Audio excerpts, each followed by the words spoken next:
Cal é, na súa opinión, como este tipo de eventos impactan no rural?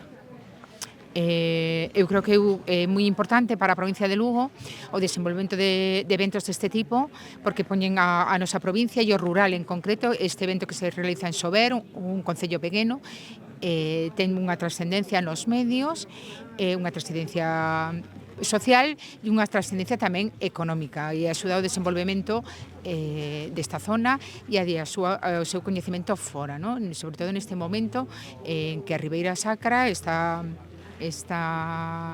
nese proceso para conseguir o recoñecemento como Patrimonio Mundial da Humanidade. Detecta necesidades de trabajadores en Lugo? Sí, a ver, neste momento a provincia de Lugo necesita traballadores, necesita talento.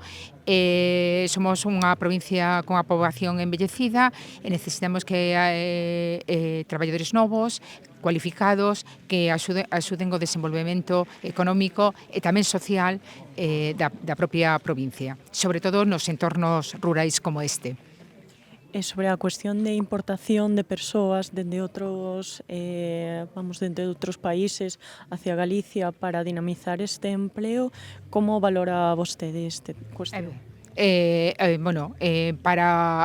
como representante do Goberno de España, creo que se está facendo un esforzo importante para incorporar e para regularizar a situación de persoas e para incorporar persoas de outros países que podan axudarnos a medrar, a crecer e a ter unha sociedade máis desenvolvida.